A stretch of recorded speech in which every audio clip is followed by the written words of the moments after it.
Buenas, buenas, buenas, buenas, buenas. Acá estamos en otra confesión de parte. Nunca me acuerdo, Sebas cumpliendo 9 años en esta, 9 años en esta radio, que es una eternidad en la Argentina de hoy. A ver, teníamos muchas ganas de charlar con una persona. Ustedes ya conocen este programa y saben que buscamos que nuestro interlocutor sea de verdad alguien que tengamos ganas de charlar, porque es un programa que dura casi 50 minutos, como una sesión de terapia. Y la verdad hay que disfrutarlo, nosotros de acá y ustedes del otro lado.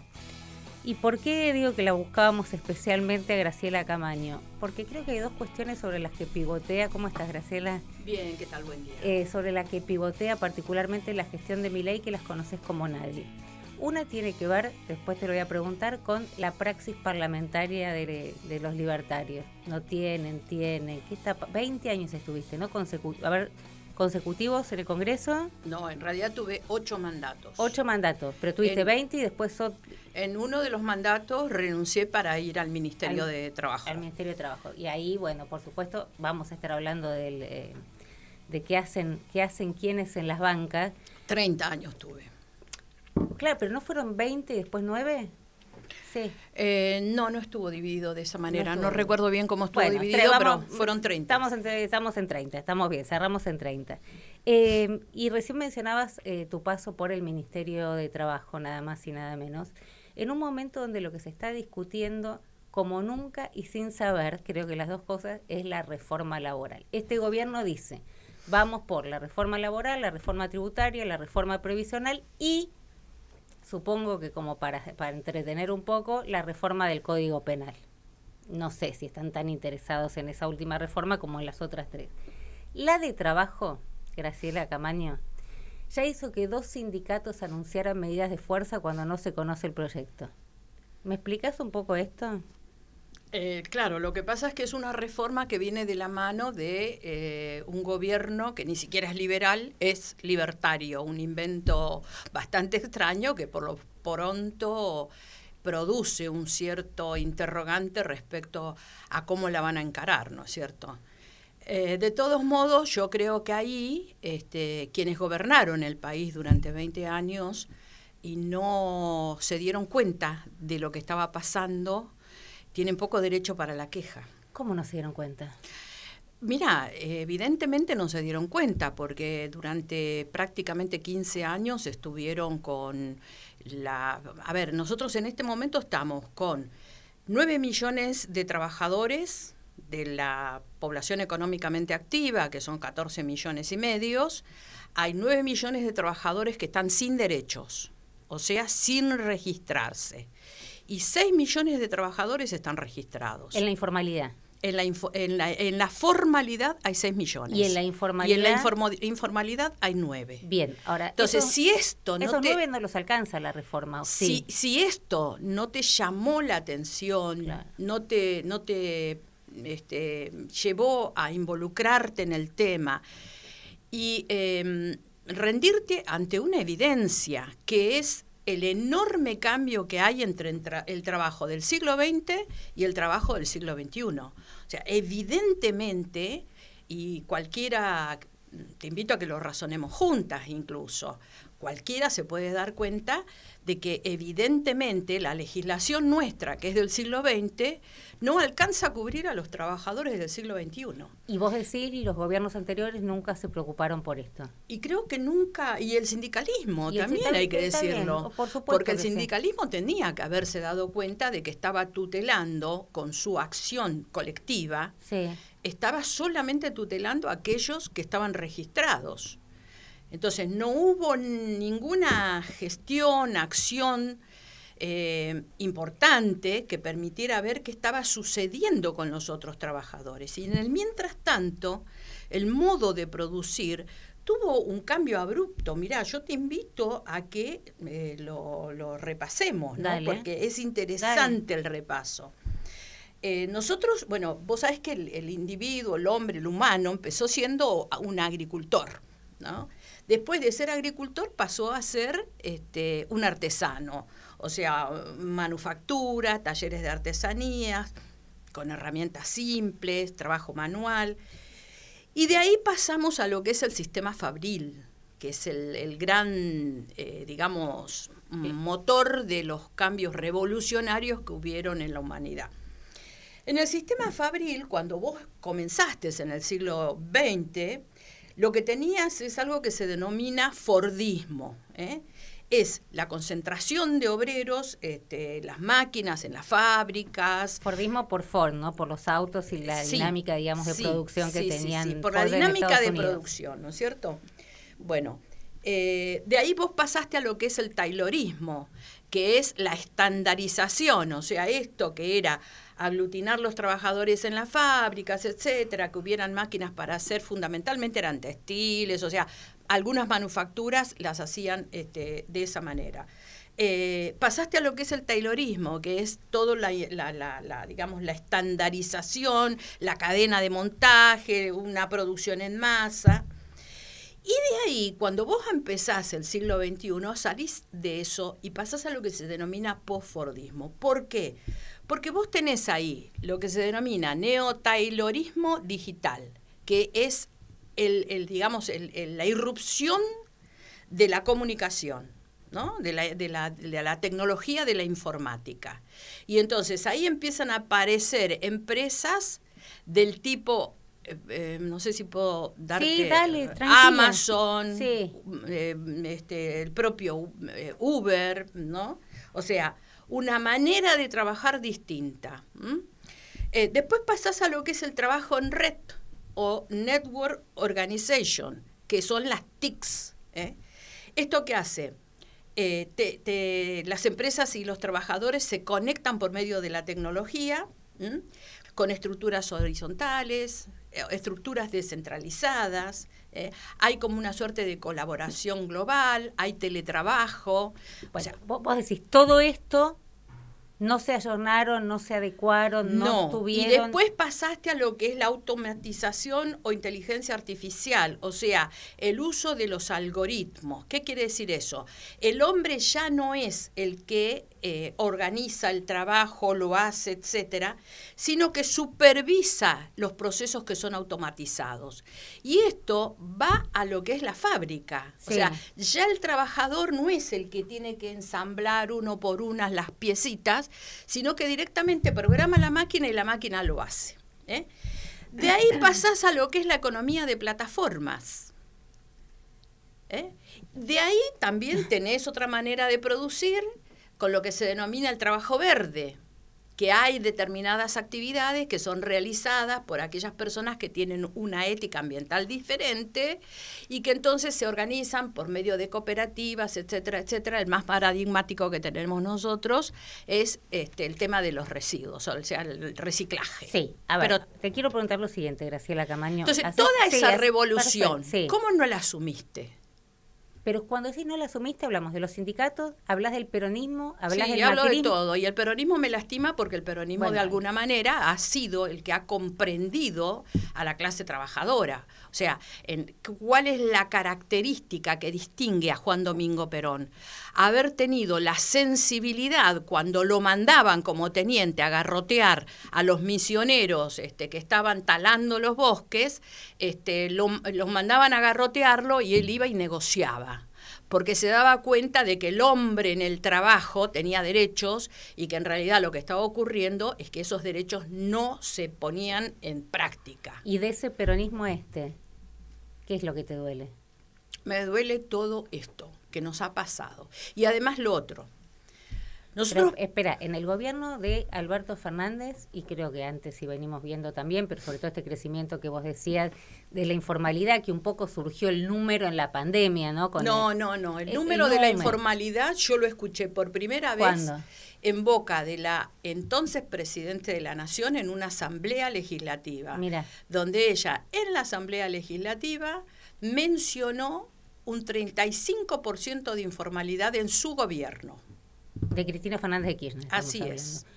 Ahora, lo que te pregunto es lo siguiente, digamos, decís que te duele porque, si vos tenés trabajadores asalariados, bajo la línea de pobreza, ahí el peronismo perdió su bandera. No, perdió su bandera en no hacerse cargo y asumir esa revolución que ocasionó el avance científico tan abrupto y el avance de la comunicación, de la tecnología. O sea, nosotros en los últimos 20 años, 25, el mundo se transformó. Y el mundo del trabajo en todo el mundo se transformó. Ahora, nosotros eso lo estuvimos relatando, pero no pusimos manos en el tema. Bien, y no tuvimos la capacidad de decir, bueno, a ver, muchachos, este esquema que nosotros tenemos es antiguo, no responde a lo que nosotros estamos viendo que está sucediendo. Bueno, pero si el peronismo podía relatarlo, significa que sabía lo que estaba pasando. ¿Por qué no lo hizo? Y porque es más fácil no hacerse cargo de los problemas y relatarlos. Hay muchas cosas que se relataron. Yo, una de las cuestiones por las cuales no compartía el gobierno del kirchnerismo es porque para mí, subjetivamente, era demasiado relato. O sea, yo no entiendo la política como un relato. Lo mismo ocurre en este gobierno, ¿eh? O sea, yo entiendo la política como la acción. O sea, vos con tu mandato popular, durante el periodo en el que te eligen, tenés que accionar, tenés que hacer algo, tenés que ver de qué manera vas resolviendo los problemas de la sociedad, tenés que poder visualizar los problemas y resolverlos, sin sectorizar, sin estar viendo cómo, bueno, esta minoría es mía, yo le doy esto, esta minoría es mía, le doy esto. Pero entonces primó la miserabilidad política. Y hasta acá sí, porque si no, no estaríamos en la situación que Argentina está. Y con el presidente que está, digamos las cosas pero como el presidente que está, también lo estás diciendo, es el primero que plantea una reforma que todavía no conocemos, por lo menos yo no la conozco, pero una reforma de este tipo. O sea, sí. El presidente que tenemos, que claramente hasta no ahora nos gusta, todas las reformas son relatos. No hay ninguna reforma. Pero lo planteó, digo, a ver, lo planteó él y no un gobierno peronista. Bueno, ese es otro tema. Por eso tenés que ver hacia dónde va con la reforma, ¿no? Porque ¿cuál es, digamos, el parámetro que tiene que regir en una reforma laboral? Lo primero que tiene que saber el presidente y quienes actúen en la reforma es que no se trata de eslogan, se trata de un conocimiento profundo de los problemas que tiene el mundo del empresariado y el mundo del trabajo. La legislación del trabajo es tutelar y protectoria. No porque a mí se me ocurra o porque al peronismo se le ocurre, sino porque la Constitución tiene un artículo, el 14 bis, que en el siglo pasado se incorporó a todas las constituciones del mundo y que tiene que ver con tener una mirada sobre el hombre en el trabajo. En ese sentido, la Constitución plantea 3 derechos. El derecho individual, o sea, el derecho que tiene el hombre a tomarse sus vacaciones, las 8 horas de trabajo, etcétera, ser tratado como un ser humano. El derecho colectivo, que es el que reconoce que la fuerza del trabajo tiene menos fuerza que el capital. Si no, no tendría derecho colectivo. Obvio. Entonces, el derecho colectivo, ¿qué intenta? Intenta que el hombre se pueda asociar para construir una fuerza un poco más importante con la cual negociar con el capital. Y después tenés el derecho de la seguridad social. Entonces, bajo este paraguas se tiene que pensar cómo resolvemos la problemática del trabajo en el siglo XXI en una Argentina que tiene características muy particulares en cuanto a la proyección económica. Ahora, ¿vos qué creés? Digo, porque todavía se conocen algunos proyectos que surgieron, Romina 10, pero la verdad es que yo no conozco, no sé si hay un proyecto definitivo, supongo que no, que va a haber varios proyectos, pero ¿a dónde crees que, con todo lo que sabés, que apunta el gobierno? A mí una no reforma me de qué gusta, tipo. a mí no me gusta lo que escucho. Por ejemplo, no me gusta cuando dicen tenemos un problema con los juicios laborales, porque eso apunta directamente a la indemnización. La industria del juicio. A la indemnización del trabajador, Sí. que es un derecho. No existe la industria del juicio, y sino que en serio, con datos empíricos, me digan cuántos juicios hay en la Argentina. ¿Y sabes por qué te digo que no lo tienen? ¿Por qué?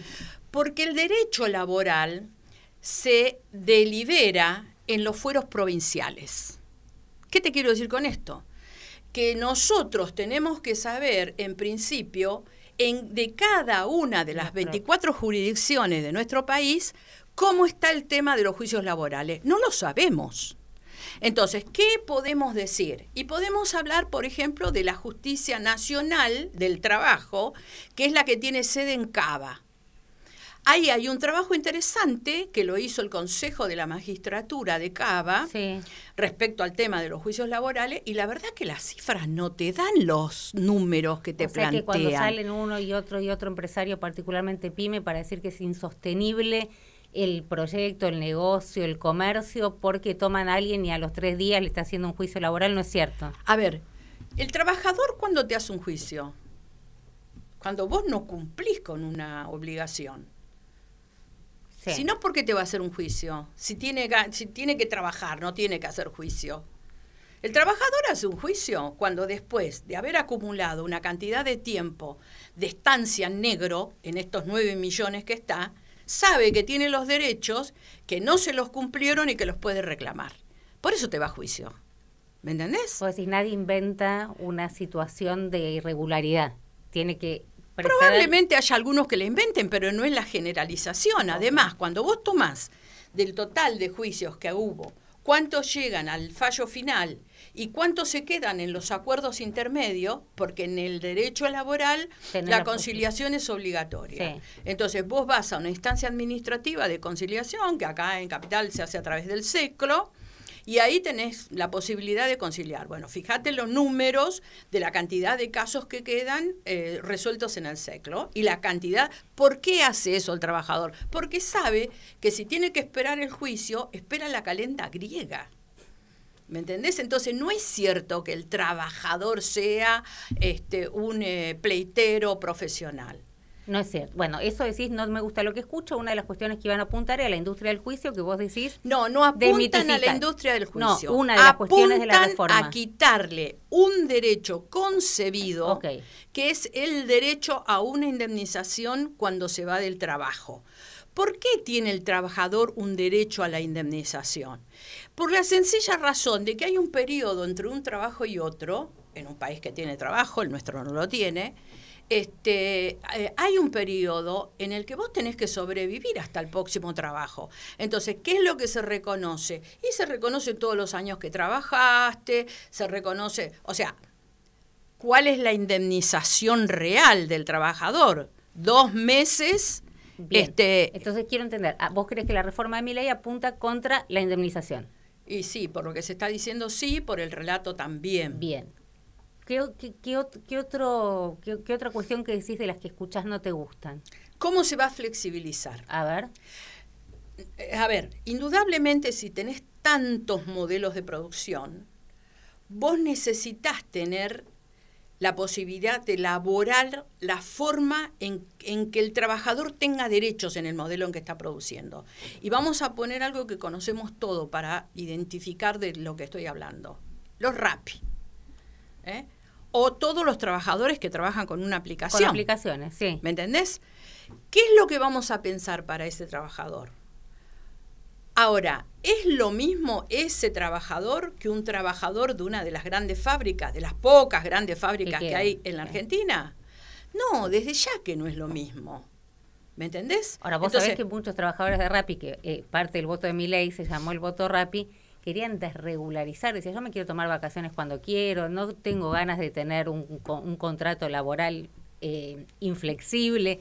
Iban al revés, digamos, iban en contra de la posibilidad de tener un trabajo como en el nivel de formalización que se conoce hoy. No, en líneas generales, todos los jóvenes quieren poder manejar la forma en que producen sus ingresos.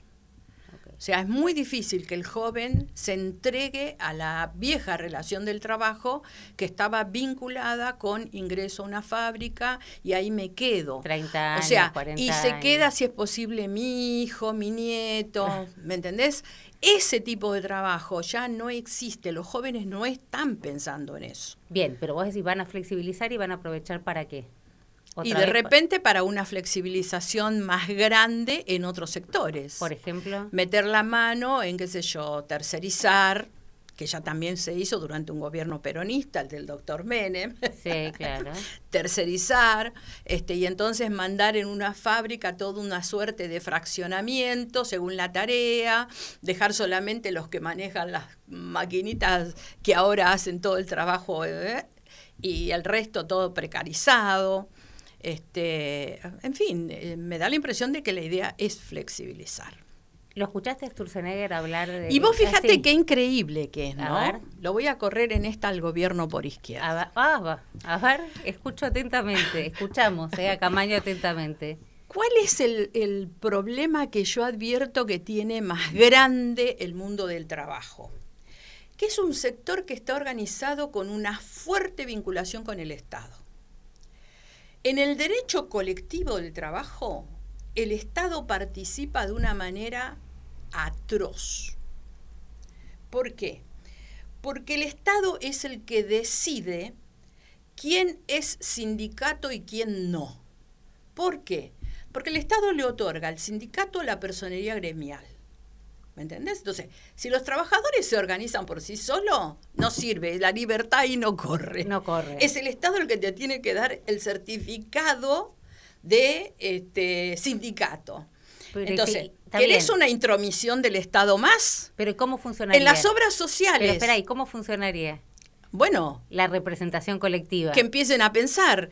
O sea, es fácil. Como en un mundo libertario, liberal, debería funcionar con la voluntad de los ciudadanos, ¿no? Se supone. Votarlos. Pero yo creo... Pero espera, elecciones. Sí, que cada uno se preocupe por tener la cantidad de afiliados que quiere y que puede y que tiene, pero yo no creo que se haga. ¿Sabes por qué?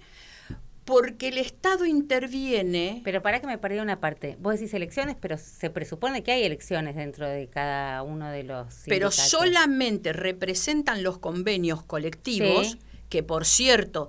deben ser homologados por el Estado, que tanto abomina el señor Milei, sí, las paritarias. O sea, claro, vos tenés que tener, el Estado te da la personería, el Estado te dice si negociaste bien o negociaste mal, ¿me entendés? No se deja liberado. Ahora, ¿por qué se hace eso? ¿Por qué el Estado tiene un control tan férreo sobre el dinero de las obras sociales?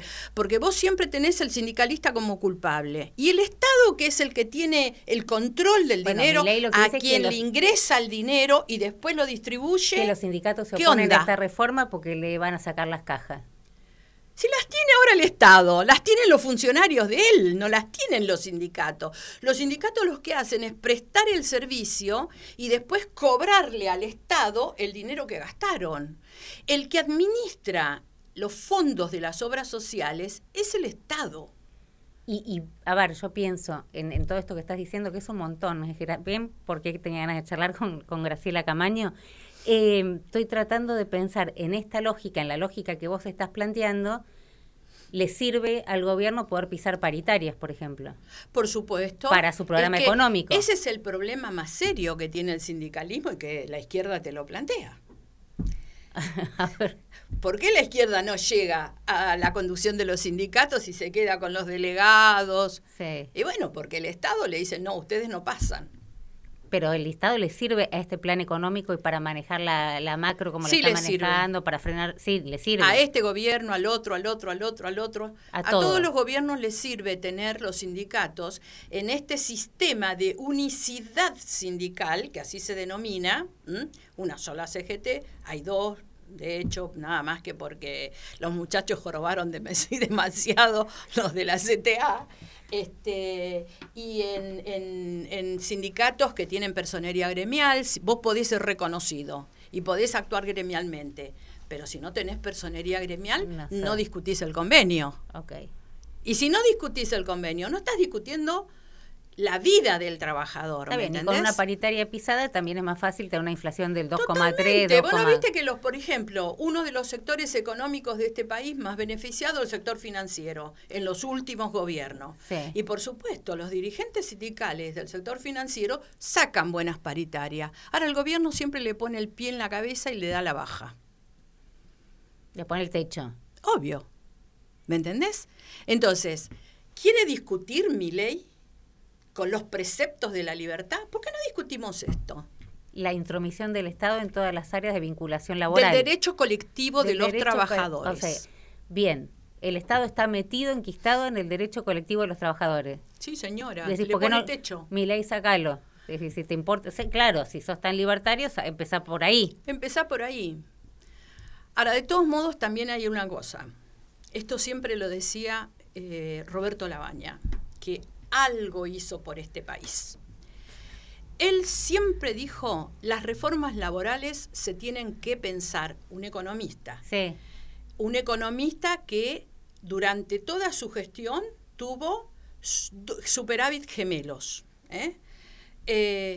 Una reforma laboral se tiene que pensar en tiempos de expansión, no en tiempos de regresión económica. O sea, cuando el laburante tiene posibilidad de conseguir laburo. No en un escenario de recesión como el que estamos. Exactamente. Ahora, a esto te agrego lo siguiente. ¿Es el problema el tema laboral? ¿Cuánto influye el tema laboral? ¿No te parece que es mucho más problema, por ejemplo, cómo resolvemos la logística de este país que tiene tantos kilómetros, que no tiene trenes, que usa rutas y camiones? Mira, yo te doy un ejemplo. ¿No te parece prioridad hoy la reforma laboral? No, me parece prioridad la reforma impositiva, por ejemplo. Okay. Porque te puedo asegurar que los empresarios pagan mucho más de impuestos que lo que gastan con los laburantes. Okay. Muchísimo más. O sea, ¿no te parece que...? Y además... En materia... yo creo que tiene que haber un orden prioritario. Sí. Oportunidad, mérito y conveniencia. Bien. Ese es el tema. ¿Y cuál sería me interesa tu orden prioritario? Mi orden prioritario, te lo digo porque lo tengo bien claro. Sí. Reforma previsional, un fuerte trabajo en materia logística, pero en serio, una estrategia en materia logística. Y acá nadie puede decir que yo pueda llegar a ser macrista, pero debo decir que el único presidente que puso el ojo en el tema de la logística fue Mauricio Macri, y que quedó trunco.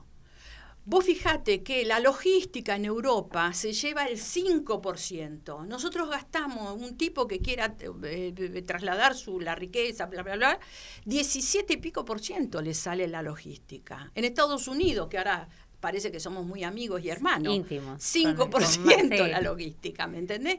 La burocracia. Ahí están trabajando. Bueno, ahí tienen un loco que está meta, tirar papeles al diablo. Bueno, eso está bien, hay que tirar papeles al diablo. Y la corrupción, Romina, la corrupción. Nosotros estamos, yo sé si lo estás siguiendo, un juicio. Sigo todo. Y me dediqué los últimos casi 30 años a seguir judiciales. Con todo el dolor del mundo, tengo que decir que dejen de rasgarse las vestiduras por el tema corrupción, porque a la hora de votar no parece importarle a nadie. No importa que no le importe a nadie, no, pero mirá, no? Vos fijate que cuando vos ponderás, ¿qué problema tiene el empresariado? Con honestidad. El empresario honesto.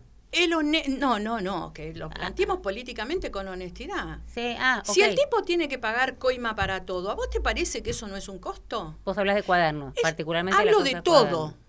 Hablo de todo. Cualquier trámite que tenga que hacer un empresario en cualquier municipio. Pero lo paga. La corrupción es un problema en la Argentina. Lo pagan. Y lo pagás desde abajo hasta arriba. Pero, o sea, no es solamente el recaudador del gobierno nacional. Lo entiendo clarísimo, está debido otra vez preso, esta vez detenido, primera vez que queda una sentencia firme por 11. Esos son los grandes problemas. Entonces no vengan a decirme a mí. Votan igual, Graciela. Este año, cuando se votó y todos decían, no, Karina, alta coimera, penetró en todos los sectores, transversal, va a ser un golpe durísimo para el gobierno, sumado a Esperti, Machado, no faltaba nada. Bueno, y la verdad que el gobierno tuvo una elección espectacular. Bueno, pero una cosa es lo que piensa la ciudadanía, que no tiene la obligación de saber todo, y otra cosa es lo que pensamos aquellos que, como dijo algún dirigente, somos parte del círculo rojo, tenemos un nivel de información distinto. Entonces yo no puedo hablar como un ciudadano común, o no puedo decir al ciudadano no le importa. No me importa que no le importe. El problema es ese. No es las leyes laborales, que sí hay que reformar. Y te digo por qué hay que reformar, porque frente al avance y el cambio abismal que hubo en la manera de producir, toda la legislación del trabajo, toda la legislación del derecho colectivo, data del siglo pasado. La ley de asociaciones profesionales, sí, que es la que nos dice cómo se organiza el trabajador en el derecho colectivo, es de 1940. Entonces sí hay que reformar. Pero no me digas que eso lo vas a hacer con un parámetro que le haga pagar al laburante el costo de otras ineptitudes, como es la alta tasa impositiva que tenemos aún. Y decís la corrupción. La corrupción, la falta de logística. Bueno, vos decís, espera, el círculo... Y la burocracia. El círculo rojo, ok. Yo te diría, los conocés bien, conocés el Congreso, has estado sentada ahí, conocés cómo se manejan. Ficha limpia, fue un intento, ¿no? Fue un intento. Mirá lo que pasó. El otro día me tomaba una aplicación y me decía, ¿vos podés creer que a mí me hacen renovar constantemente antecedentes penales, por ejemplo, porque si no, no podría estar manejando, y no quisieron sacar ficha limpia? Yo dije, wow, vamos a hablar de ficha limpia. Qué viaje interesante. Digo, pero no sé si hay interés en la dirigencia política, en los legisladores particularmente, de revisar conductas vinculadas a la corrupción. Porque hay mucho corporativismo, ¿me entendés? Se actúa como corporación, no se actúa en representación. Entonces, ese es un problema muy serio, porque cuando tenés que actuar con el carácter de la representación, hay cosas que no podés votar. Por ejemplo, un montón de cosas. Cuando vos perteneces al partido y te vienen los funcionarios del partido y te dicen, haceme esto, y vos decís, pucha, esto no está bien. Sí, pero lo tienen que votar por disciplina partidaria, y eso te aleja del partido. A mí por lo menos es lo que me pasó. Bueno, vos rompiste, claramente. Y sí, preferí hacer todo mi mundo político con mis convicciones. Y no someterme a votar lo que me dijeran. Pero a ver, hablemos de los poderes. ¿De quién es la responsabilidad? ¿Del que trata de someter? Vos dices, el Ejecutivo trata de someter, viene como funcionario y te dice, sacame esto, y vos decís... Y o sí, del que vos fijate cómo fue la propuesta política del mundo libertario. Pero el que se deja someter. Milei presentó como digamos, como... altamente significativo y emblemático para lo que él quiere hacer, tener fieles. O sea, un discurso que cuando vos profundizás en qué es un legislador, te tenés que cortar las venas, pero yo me corto las venas todos los días con Milei, porque dice cada barbaridades que vos decís, ay, Dios mío, este hombre, ¿cómo va por los esquineros? Pero bueno, lo votó la gente. Lo votó la gente, o sea, consiguió el salvataje de Estados Unidos. No, que ahora se quejan porque dicen que la industria, que esto, que el otro. Hermano, 20.000 palos de algún lado lo vas a tener que pagar. ¿O qué te pensaste? ¿Que Estados Unidos te la va a regalar? Sí, o que te la daba porque, no sé, quería hacer beneficencia. Exactamente. Cuando te dijo, te doy un swap de 20.000 millones de dólares. Y bueno, ahí está.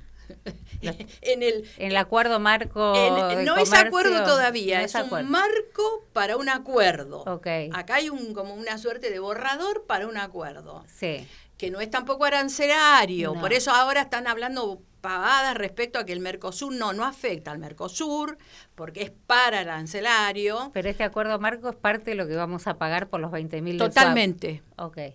Totalmente.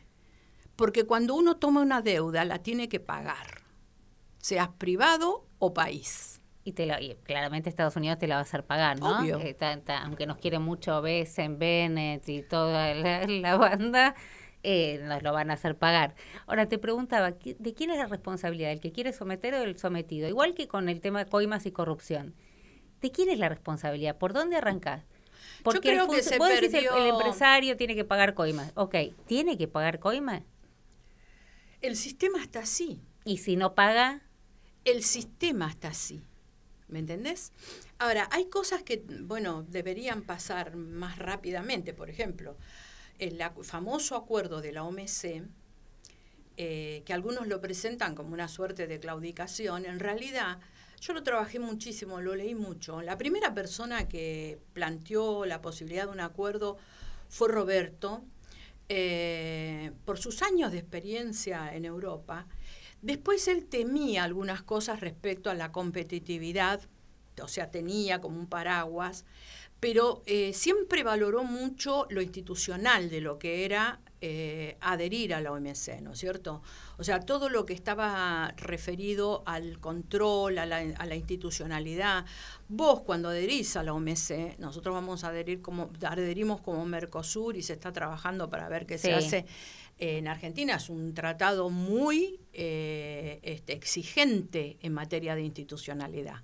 O sea, no es que vamos a ir y lo vamos a firmar, no. El mundo Milei no piensa en eso, va a tener que ir al Congreso y sacar ficha limpia. Por ejemplo. Por ejemplo, extinción de dominio. O sea, toda aquella legislación por la cual discutíamos durante tanto tiempo y que no tuvimos éxito, es toda la legislación que tiene que salir para tener una fuerte institucionalidad que garantice que cuando vos entrás a ese mercado, no tenés la competencia desleal de ser un país en negro. País en negro. Ah, mira que es un titulazo. País en negro. Bueno, ojo, ilegal. No, digo, es un titulazo para un libro, qué sé yo, no sé, para una nota, por supuesto. Escúchame, ¿cuál es la responsabilidad de los sindicatos? Porque vos dijiste, bueno, cómo está brincado el Estado, ¿no? En la relación del hay que modificar la ley de asociaciones profesionales. Pero los sindicatos, ¿tienen alguna responsabilidad? Obvio. Obvio que hay responsabilidad. Yo creo que el sindicalismo se dedicó a administrar las obras sociales y que en ese condicionamiento que te manifesté anteriormente, bueno, es como que claudicaron. Si no, no tendríamos la cantidad de trabajadores que tenemos sin registrar. Se hubiera realizado una acción gremial mucho más potente, más fuerte. O sea, en lugar de cuidar los derechos de los trabajadores, se dedicaron a cuidar las obras sociales. Las obras sociales, la salud, exactamente. Sí, tienen responsabilidad. No pueden no tener responsabilidad. ¿Y ahora esta CGT, este triunvirato de la CGT, te gusta? ¿Qué sé yo?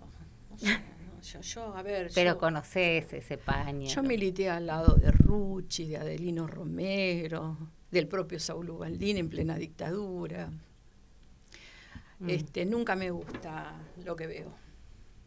Cuando la cuota sindical no era obligatoria, entonces te la tenías que ir a ganar a la puerta del establecimiento. Para te guste o no. O sea, vos te parabas en la puerta del establecimiento y el trabajador que salía del establecimiento te pagaba la cuota sindical. Ubaldini no entregaba laburante. Ubaldini no entregaba laburante.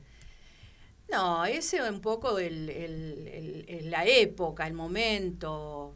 ¿Me entendés? Me parece que hay que especular menos y tener un poco más de fuego en el corazón, ¿viste? Yo creo que estos sindicalistas, no me refiero a los jóvenes, pero sí a los más viejos, son como los boxeadores veteranos, ¿viste? Siguen golpeando fuerte, pero ya no tienen piernas. Graciela Camaño, gracias por este domingo. Muchísimas gracias. Gracias a vos.